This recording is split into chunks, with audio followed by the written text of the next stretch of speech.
Hi, ಎಲ್ರಿಗೂ ನಮಸ್ಕಾರ.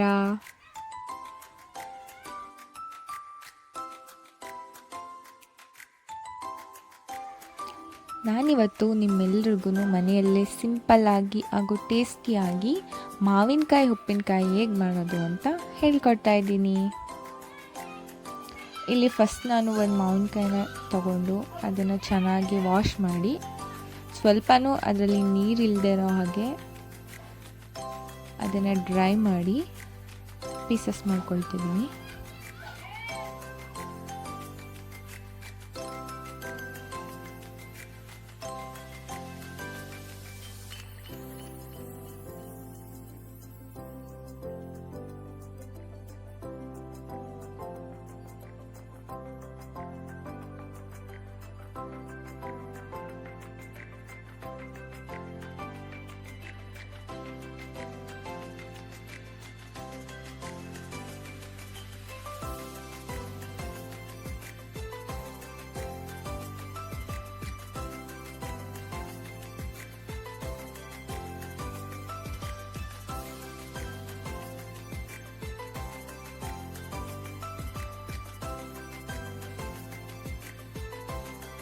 ಚಿಕ್ಕದಾಗಿ ಪೀಸ್ ಮಾಡ್ಕೊಂಡ್ಮೇಲೆ ಅದನ್ನು ಒಂದು ಡ್ರೈ ಜಾರ್ ಒಳಗಡೆ ಕಟ್ ಮಾಡ್ಕೊಂಡಿರೋ ಮಾವಿನಕಾಯಿ ಪೀಸ್ ಮತ್ತು ಸಾಲ್ಟ್ನ ಸೇರಿಸ್ಕೊಂಡಿರಬೇಕು.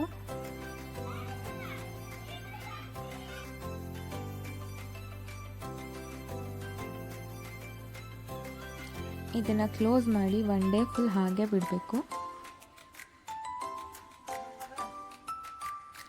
ನೆಕ್ಸ್ಟ್ ಡೇ ಅದು ಹೀಗಾಗಿರುತ್ತೆ. ಅದನ್ನು ಒಂದು ಬೇರೆ ಪಾತ್ರೆಗೆ ಶಿಫ್ಟ್ ಮಾಡ್ಕೊಳ್ಳೋದು. ನೆಕ್ಸ್ಟ್ ಇದಕ್ಕೆ ಒಂದು ಮಸಾಲ ಪೌಡರ್ ಮಾಡ್ಕೋಬೇಕು. ಅದಕ್ಕೆ ಫಸ್ಟು 1-2 ಸ್ಪೂನ್ ಸಾಸಿವೆ ಹಾಗೆ ಒಂದು ಅರ್ಧ ಸ್ಪೂನಷ್ಟು ಮೆಂತ್ಯ ಕಾಳನ್ನು ಹಾಕಿ ಡ್ರೈ ರೋಸ್ಟ್ ಮಾಡ್ಕೊಳ್ಬೇಕು.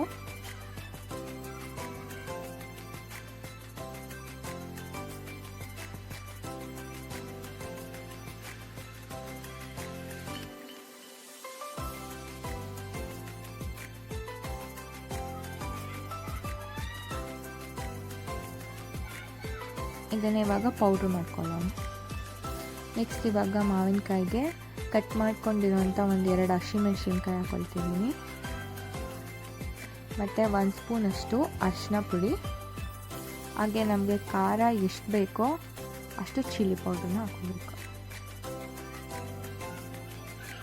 ಉಪ್ಪಿನಕಾಯಿ ಅಂದರೆ ಆಬ್ವಿಯಸ್ಲಿ ಖಾರ ಇರುತ್ತೆ ಜಾಸ್ತಿ, ಅದರಿಂದ ಸ್ವಲ್ಪ ಜಾಸ್ತಿನೇ ಖಾರದ ಪುಡಿ ಹಾಕ್ಕೊಳ್ಬೇಕು.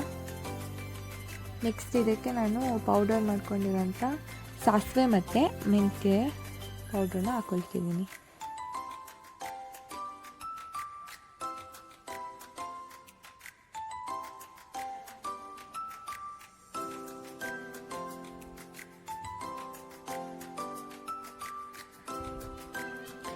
ಇವಾಗ ಇದಕ್ಕೆ ಒಂದು ಒಗ್ಗರಣೆ ಮಾಡ್ಕೊಳ್ಬೇಕು.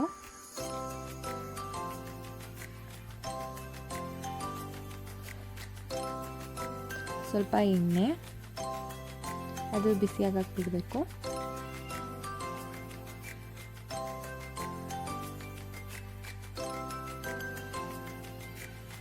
ಅದಕ್ಕೆ 1 ಸ್ಪೂನಷ್ಟು ಸಾಸಿವೆ,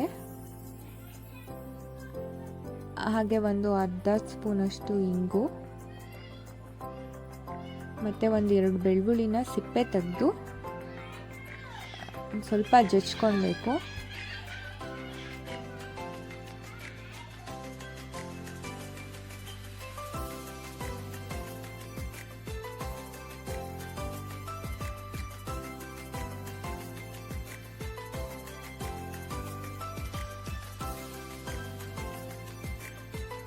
ಇನ್ನು ಫ್ರೈ ಮಾಡಿ ಇವಾಗ ನಾವು ಮಾವಿನಕಾಯಿ ಇದ್ರೊಳಗಡೆ ಹಾಕ್ಕೊಳ್ತಿದ್ದೀನಿ.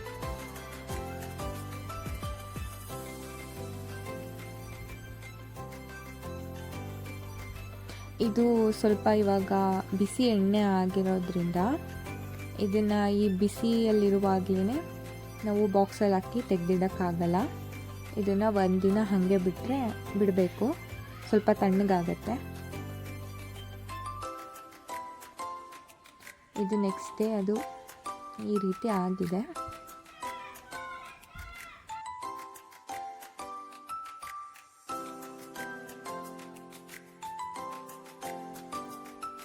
ಇದು ಇವಾಗ ರೆಡಿ ಆಗಿದೆ.